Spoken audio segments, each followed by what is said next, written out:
Nensam nsama oka ane ne nneɛma ɔyɛ ne nyinaa kyerɛ sɛ wɔno ɛndi sama yoko no sɛ party a ɔno ankasa kyerɛ sɛ ɔyɛ party ni wɔkɔyɛ sɛ ɛnya de a ɛbɔ ɛndi sama yoko no kwan bia so nensam a wɔka ɛne mɔka ɛde tia ɛndi party no na wohwɛ sɛ de nneɛma si kɔ na party ni egyina mmra ɛna ɔhyehyɛ so ɛhu ne sɛ nya de a party ni ideologies party ni nyina so no owura Aletu Jacobs and boa ama party ni nyina so na tumi agina enti no ko bayi no afi party ni mo na enkrete ye babontin na ye de ba betoto eye economic intelligence unit for nso won sama mo kan ye ho ene owura kokwanyi do ho nso de bia wakoka ye te se yese se wo se NDC ehia moja foforo e de akọ 2024 mampani dibre no sa sama o kan ye no na economic intelligence unit for the kaka say NDC for be din kunim 2024 na mmom no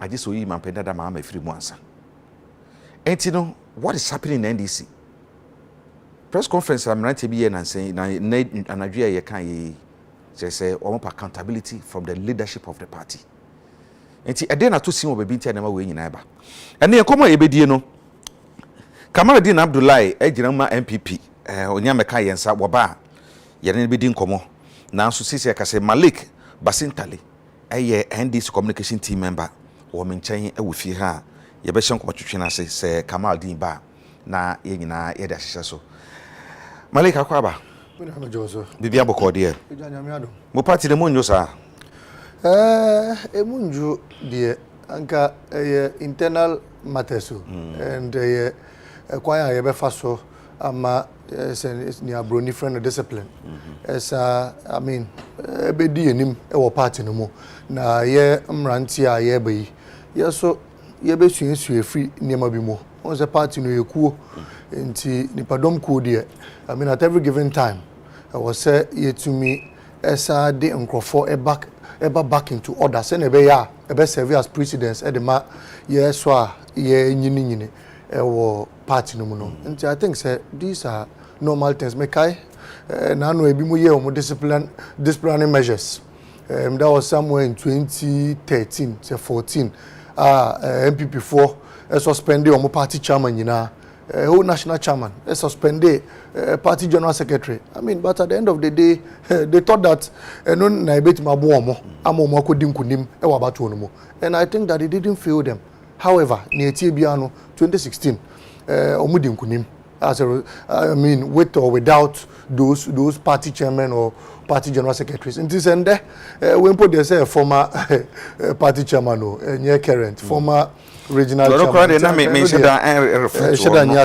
me refer to on person na make in general party na ya baba sasam no so economic intelligence unit for asam de aba just 2024 and this will be winning na mo senya parliamentary seat ni bi kura san de aka ho kakra de aka mo de na mo no na mmom se mbadi nkudimu a age samampene dada mahama mu ni si nkyɛn na mo de new face ba asamo tumi di nkudimu asobi oye party faithful wonso teye no unu ne san saa na musu mu hu no anase mu ndo kwansoro nkoso well first of all ma memfa nchian kese ma mahwefo nyina ene omo so tie ye e o bebi biara omo wo ma memfa nchia kese ma president mahama bebi biara obia nyankopo embo no ban na nyamenka no ho eja o sa EIU reporter omudia betudwai I think say as party ni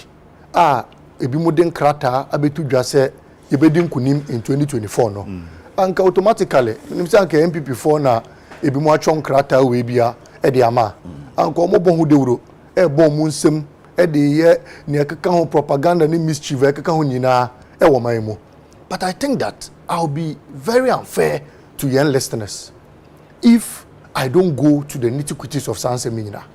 Se metenase na mejitu mu se nya EIU4 na aka no ana enye sa pefe na man chire nsem no mu yi ama obia ante ne man na ase a I'll be very ungrateful to young listeners. Adenti na make asa. First of all, me feel say nkofo bebre e the reports abetudwa. In fact, yewura Ben Efson e the ono so report abetudwa and ono no report no mu no o kire se NDC mpo bedi nkunima aje ye the President Mahama ekwa abatu onumu. But it is a lecturers being some and some social analysts. Obia report with a different angle. But what are the basis in the matter? My EIU report. First of all, my main correct impression, EIU for anka will be bia. Say, ye the President Mahama, edi nima, yen dimkunim in the election. Any report them. It is not said. EIU for, as it stands now, Omunim ni obeye presidential candidate, Edma Kamaldeen Party, MPP. As it stands now, nobody knows. It is a who compare apples. You compare apples with apples. You don't take apples and compare it with oranges. Two parties, MPP, NDC. Here you foresee NDC, Ebedin Kunim, and Ameboa. Two candidates, who and who? There are question marks. It, as it stands now, NDC, any presidential candidate. MPP, any presidential candidate. It's about the same. Now, more report na mwakoye no. More team target a presidential aspirant. That's if he wants to contest. No, I'm just saying it for the purposes of this analysis. Okay. About the same, I'm to me a presidential aspirant. That's if he wants to contest. At the Yamo analysis, compare him to nobody. It doesn't stand because MPP before Ebedrunde. Baumio, Alano, Efri Akoto Bodio, your friend, your candidate, Omunina, ye lim nipa kro be the MPP for him. So that comparison is neither here nor there. Na to sumenu. Ye de yabakosem ebe juma. Na EIU for yamfa na say because they haven't explained anything in their report, and that is why I want to call it a lazy armchair report and omotena dem etro de be to abonte. Because as it stands now, ye the abako sembe ye juma. Nanado, or contested how many times? President Mampeni. 3 times. 2008, Oriye. 2012, Oriye. 2016, Odin Kunim. President Mahama, 2016, Wandin Kunim. 2020, Omubiaye. That's even the second time. You have to say, absolutely. You have to say, MPP for the MPP before the end of the day. That's the second time. So why, in order to compare the times presidential candidates are contesting Pono, other than NDC presidential candidate can say ensemble contesting NBC at his third attempt. Yet the figures also be Juma, and this is how I want us to tackle it very figuratively. Yet the figures be Juma. 2008, NDC, ABT, MPP, a little over 100,000 votes. 2012, NDC, ABT, NDC by more than 300,000 votes. It means that President Nanado a contest in 2012 no or declining here from 2008. In fact, 2008 put there say a runoff. In 2016, Obia or Luzo or declining here no ebe winning by MPP for be almost 1 million votes. Ebe winning by 1 million votes. 2016, President Mahama, that means they will lose by 1 million votes. 2020, and all the reports are MPP for a declare no. Omutimi Edi President Mahama in by only 500,000 votes. Which means that from 2016 to 2020, President Mahama, any flag bearer, in the history of Ghana, the votes are appreciated here. That's how you pay. Here you form like I say, na Musa Adini Dimunima, Mube lose. And then Cananado there, again, you can say 2016 there, oh, win it because he declined in their votes. Many are also, yet the achievements, I think, say, before 2016. And even in this report, you have to say 2020 because as it stands now, government business, Mampenina now don't deputy ministers or board members, so government business starts here. EIU report will automatically be based on historical antecedents. Yeah, the historical antecedents, not just a records. You used one NDC's records versus MPP's records, and I'm with the judges say NDC Ebedin Kunim 2024, but the EIU due to mischievous purposes. If you say records no more to MPP for no President Mahama records. But you had the guts to say NDC Bedin Kunim with President Mahama records. Name of Nyodi nim MI achieve his records na there. MI finding din him. Is this not preposterous? I mean, does this not break logic? Does this add up to you? Sure, Eja, sir, EIU report here. From I am confident say NDC Abaye winning 2024 no. It's not as a result of breaking an 8-year cycle of every political party. It's as a result of number one, component that MPP for the BD so ande ahokyere a yefrɛ na ahokyere ande ketasehye a yefrɛ ne ketasehye dwirim kankan ne proya bedi ye so afɔre ye ɛma ande ɔman ye nim sɛ yɛkɔ yenim o sɛ yɛkɔ yɛkyi o sɛ yɛdafom o sɛ yɛgyina o yenim bebi a yɛnam ne ɛtɔso mienu NDC achievements in the past hwɛ these are two achievements NDC deɛ ne MPP deɛ ne wohwɛ NDC deɛ mu a wobɛhu Rich Hospital wobɛhu Ghana Maritime Hospital wobɛhu Kotoka Terminal 3 wobɛhu Kejetia Market Kotokraba Market wofa MPP for achievements a wobɛhu donated polytank to Solar Hospital wobɛhu constructed speed ramps at Aflawo wobɛhu donated just poto. So the second point ɛbɛma NDC edi nkunim comparing achievements led by President Mahama. Near Tosumiansa, near Bema NDC, Edim Kunim, any near, yes, I did Bema Ghana for. Share as it stands now, I dare or no Kamaldin, and any MPP near OTA. On Chirame, one single policy, MPP for Chire, and almost share Ghana for Bosse, or we need 2020 on Bayamaye. Aside the slogan, Niadism. 4 more. And no Masashasi, and let me take Kojo Ponkroma, break the eight. To do what? NDC yenye niema ya she Ghana for bo say ye buy be no eno ene be win here the election 2024 and let me say it here I mean without fear and favor eja on with President Mahama hwe uso no mu chia ogina ho ubu no mu komu a ogina ho wo kwa no se den a onkwa oye President Mahama of the Republic of Ghana for 6 million plus ene to abama no in the 2020 election enye kronosem ene I mean la sula labia omoye ya and automatically everybody knows where victory was going. In TMB before, more amount man winning 4 years. 8 years now, 8 years now winning. Okay. So we are confident. President Mahama dear, Odi Nima, not just a dane ada. Medasi, Kamaradin Abdullah and so Abeka inside with here. Kamaradin Akwaba. Major also. Sir report you working can be. Me buy hatchet. And so the way was a pay for the boom baby. Almost say abuano afidie na ne sonko na ofiri afidie no so a ne sonko sawo aha enti wo de eno ana me sabi ewia bebo ye be kire ase na Jacob na minia ma menchia ahwefo na menchia wo no wodwuma yefo nso so na EIU report obia nim Economic Intelligence Unit ene omo research omo ye da no omo reports be ediba enye Ghana nko a amanone most countries in Africa and other continents in other continents EIU do some work in terms of research or moya or multimedia results ever out na omo credibility there enya there obi beka say omo nibi na me enya me nwanwa say Malika betina hanom to poo all that EIU has done. Ye kwa ba 2020 sana EIU report ba ye other reports ba ye Legon so ye research omu nyina e kire bebia abato no e ba beko ade na ya anti NDC for omu se de omu kan nyina enkosi aga enye no kre enye se na aba no mo wi ni kre wie ene da hefa ene he na ejina omu se aba no kra ye wi ni ye aba ya winning with over 500,000 votes presidential. Oti ha say o candidate popular mo amodu fi ase mo ni mu fi ase me na e found 500,000 votes and 70,000 votes between John Dramani Mahama and Nana Addo Dankwa Akufo-Addo. And so we say John Dramani Mahama is the most popular candidate. And you sit here and say what EIU has done defies logic. What you are saying rather defies logic. Difference between you, your candidate, and in our winner ban. 570,000 votes. So that is huge. At the anti-Chroma, Professor Mons Eko winning election with less than 50,000 votes. A stipend. And Ukraine, we said he had won. Now, EIU report, also the Omanka said NDC.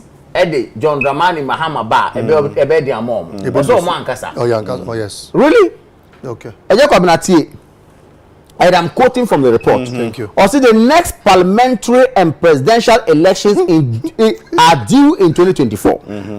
Under the constitutionally mandated term limits, Mr. Akufo-Addo cannot run for a third term. Mr. Mahama is reportedly considering whether to run again. But we expect the NDC to seek to revitalize its prospects with a fresh candidate. Okay. Theo, with a fresh candidate. Emphasis on fresh candidate. No problem. Underline it. Now it goes further to the say after 2 terms of MPP government, we expect the NDC to win the 2024 presidential election and to gain a small majority in parliament. To do, no Wait a minute, with a great respect. We say emphasis on fresh candidate. Maybe a brofo na mente. Wow, what you be a what brofo pa. Na fresh candidate. The patrol nipa your candidate. Now for the more bar, the report is telling you say they expect some way to revitalize the party, no. A bit to rearrange. Anya fresh candidate. The patrol anya be a fresh, you know. It doesn't. But if you want to tickle yourself and laugh, continue. So John Dramani Mahama say on Samba as my candidate can sir. Now so what the report is seeking to say, you know, is different from what you want us to believe, because that is not the fact. Now I'm not worried. They make culture MPP for me say from polling station running to national level, we should get things right. Yemma and kabum enye juma. Yemma and your door ewo party no mo enye juma. Let us try to make sure say obi better with executive on working out strongly. Say ebia 2020 election no learn lessons from it. Again e talk chima, again na anko ye ntina osafo mafu committee e juma. Me ati say your national executives so elected executives so call round share executives. We are going to reorganize the party and re-energize the party and position ourselves for 2024. And trust me, now breaking the 8 now, we are going to break the 8 because with the 500,000 difference, so we are going to increase it. And I can tell you, your presidential candidate election no year, may make sure say entitemu amoy entem. Your executive election year, you are making sure say entitemu amoy entem. Samson na spread to polling station in the year the MPP has always been popular than the NDC on the ground. Mami bisa question we answer na Malik Abem. Yes. One must say with fresh candidate. Yeah. Aya na ye hwe so bi say mampeni na nado odi kan ko ba ko de to so mienu de to so miensa aso na odi nkunim. Mampeni ma be pempeni da enokoe no wasan ba bio so montoma no na amfa onyama no dudu bi ena mampem nanado de dudu bi esen no enti so mo ka say fresh candidate even though wo nye part of them though but omka fresh candidate fofo na omode ne ba no oba ababema vote na hwira kosoro no bema ebo ma na say oba asin fresh as in what unim John Dramani Mahama Kurana yakam why assemblyman pe ofri assemblyman obe MP ofri MP no be deputy minister ebe minister ene yakopon yan adu no be vice president ofri vice president no ko wie 6 months of Professor Moses 10 as president ofri one Ghana for sa to aboma as president onye new Ghana your system of Ghana in terms of your elections and your governance structure onye new into look at fresher. Fresh tells you that, of course, Ghanaians are aware of the benefits that this man has had. The opportunity, when you say, and come from Ghana, I want more Ghana. I might call that doom someone for 4 years. I will mark Proyeni Katachena will come once under his reign. So the point is that, Oyobia, why Juma Ghana for any member? No, maybe Ghana, maybe Ghana, maybe now they are crying out. What would the assemblyman, the deputy minister, the minister, the vice president, the president, as a GM, that is what the question Ghanaians will ask. Obi so be some question be say. Say Obi sumo man, yenum na se bedwafo bi a o ma sumo man yi more than 20 years. Yes. Obi so be say identity sam na se bedwafo da so ho. In the wisdom of the framers of the laws of this country. Tino moka say Oman Penin there, obeko 2 times per. Na Oman masebe de forma they are work no. We can say wakwa ha waye no. Maybe say so be na shebe no so de be fie duonu nan a obi so tena be ka say ade na nko an water parliament sa 24 years mo bi foforo so e ma na say bio na anya bia me bi say wasem enya his excellency John Dramani Mahama nka say na ka che Ghana for say 4 years is not enough for you to use to judge a particular government. Okay onyo mo na kan ono say 4 years enya enough say obi betime use ajaju government ono na kan yo e na wonu adi vice president 4 years mu no akonya 6 months kan ho anya president musa anya 4 years kan ho aye 8 years and I yet use sa 8 years e judge on Atamons and then John Dramani Mahama administration yehuda afi na wo san ba say ye more 4 years 4 years now ka say it's not enough no yen san from now e dey wait me dey aye kama what you need some okay nyina e dey na wait me dey aye maybe no me bisa question but me say bisa it's not too early say yes to aba wie krasa boso miensa ntamu ni ye ko boso miensa ko ye wie sir enti obi be research mass ahead of election no be ka say asebesi be dinkunim ye first aka be 1.5 years bimpo anase 1 year bimpo de bia e be de be ka say ebre ne e ben but afi no kra ne ye nu be ya Africa ye mpa mu enti no it's not too early. It's obi baby sasa enti na me say broni be ka say me na me ko we obroni be ka say e preposterous research no mo ye no either here no there na eja ti assembly pacho wadaroma ti assembly Kamaldeen ube enyu ayenyu ube eshia yes in one breath what's the EIU for a credible organization normal predictions nyina no eba no kre prefe. Then you sit here again and say you break the 8th cycle. Abra EIU for say about one mobile. So do you now believe some portions of the EIU report, or you want to believe it entirely? I don't pick or choose no. In one breath, baby, I say my for President Mahama Mbane there. How they would you too? Baby, almost end this bedroom kunim there. Was say hey, move break it. Until where we are an hour in. Minia, ni America na say. So what the historical antecedents? Because President Mahama, the assemblyman, everybody there, share Nanado with the MP. Waba contested ko 498 lose about one. One jai 2008 and obey lose general election. One jai 2012 and obey lose general election. One jai and Amusa de Nabaye. Now President Mahama there, Nyamen Chade 2016 one winning. 2020 ye nim results kwa mo declare about one. Now for the what panel so say my for President Mahama ba na oja wo de ti asem o obi a wo ko Emrika pacho wadaruma obi a wo ko Emrika now we represent UTV no obi a pia be ka kire o say UTV mo be di nkunim about one mo mo be di nkunim ni obeba bia mo be di nkunim na mo mamo fa Jacob na ndi monim. It means that they have an issue against you. Because the band say na UTV bedding kunim but mo say am I fa we mba and let me read the clause that's the among cars say if you the president mama ba e be lose na me fa nchire mo say Kamaldeen waje to mo say metebrofo me chire no mo okay Englishman or say the next or no kai or say metebrofo the next parliamentary and presidential elections are due in 2024 under the constitutional mandated term limits. Mr. Akufo-Addo cannot run for a third term. Mr. Mahama is reportedly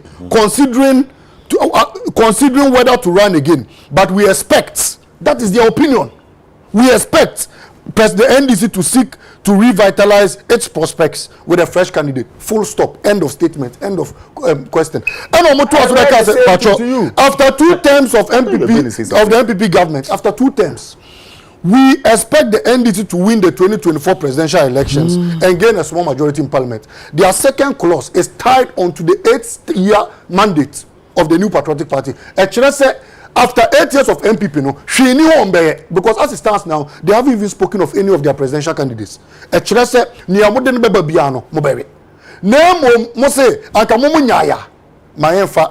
Mahama Emba. That is not in your onus to decide for the party.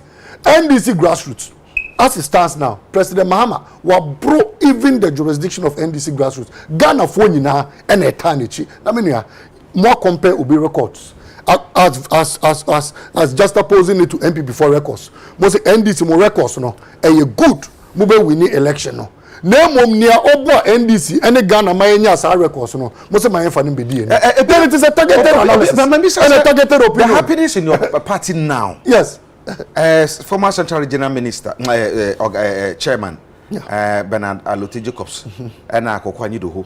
Woman, yes, say no, Kokwando Doho or suspended, and Alote Jacobs on the Apamano Crasa Wolfie Party in Mokra. The Ecoso Party, no, when you say, be affect him so much, say, moving forward, you know.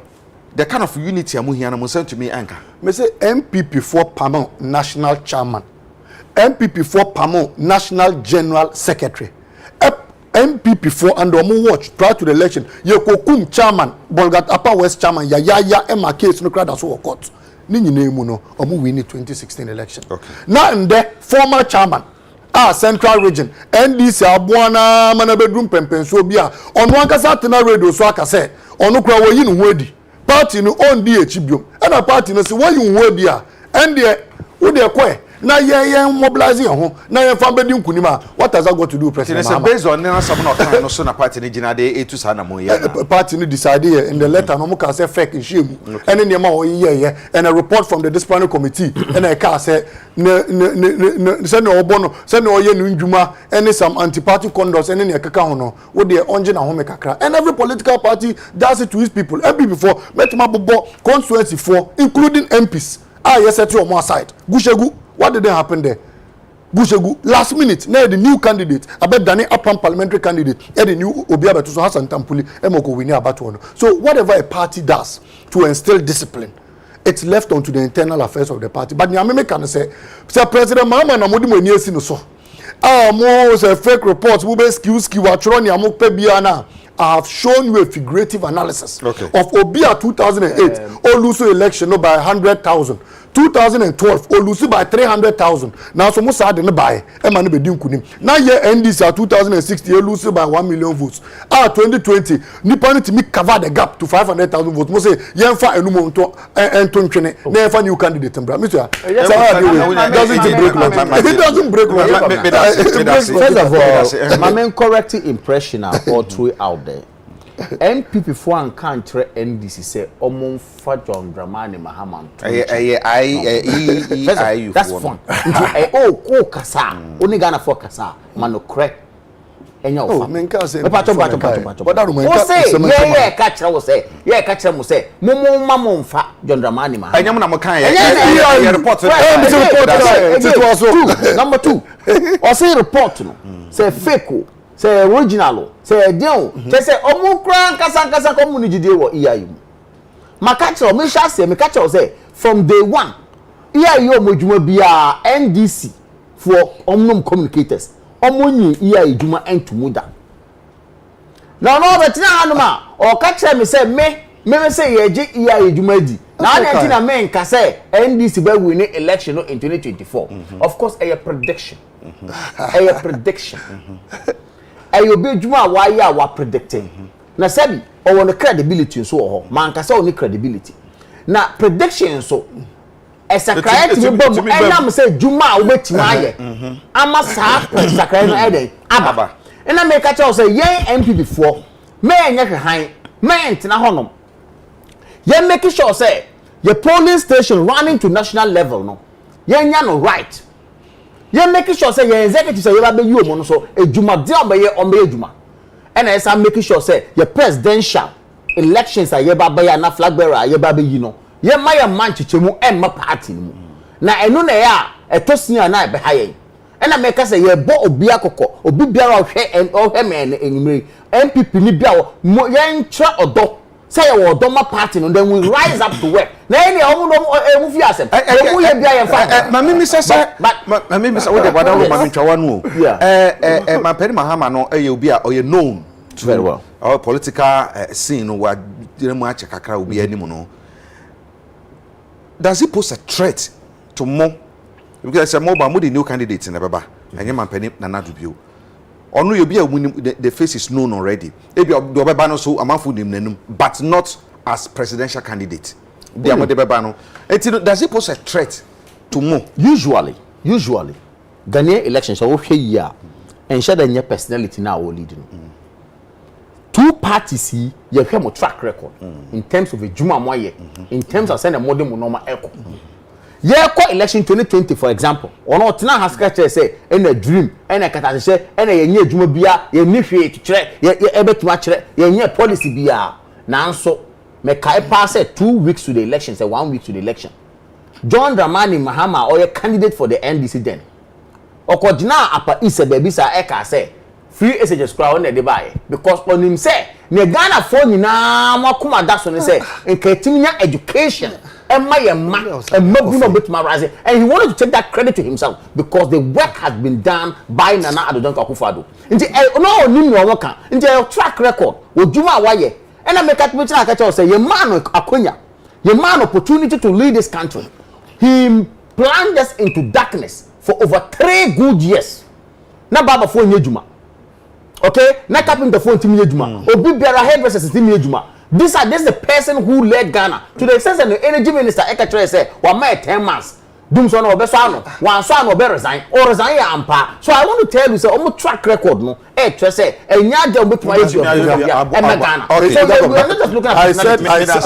I said clearly say here you for no reports no results no ma compare and I made the book we buy and I Mr. President Mahama mwaka no ho asem announce nipa na see University of Ghana Medical Center Kotokraba market KJT market Rich Hospital Bank of Ghana Hospital Ghana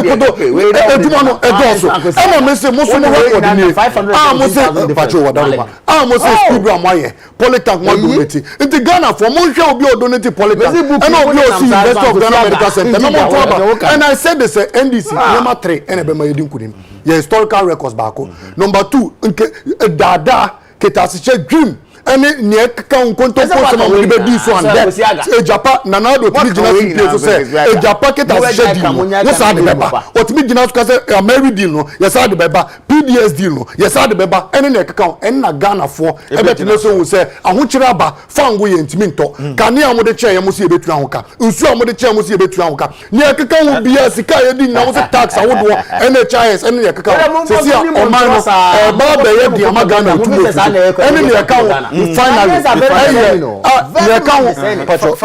finally and then President Mahama ebe ka kire Ghana for say obedin kunim 2024 obeye ama asetena no ago ama obi anya fanu fanudie ama obi akoso 2024 Yannick we are going to with Bawumia Alan we are going to break the 8 Bawumia Alan and I say Bawumia Alan say the party is formidable Bawumia Alan Central region 23 constituencies Nana Addo is too popular to the extent say out of 23 no or we need 20 constituencies Nana Addo 20 Central region take it Central region 23 constituencies Nana Addo in presidential election won 20 out of the 23 that tells you how popular the MPP is going around okay and I make a choice say ye juma year some of these figures are won we are going to augment it okay and so you are for Bawumia okay trust me Bawumia na Alan me da se bebre kamera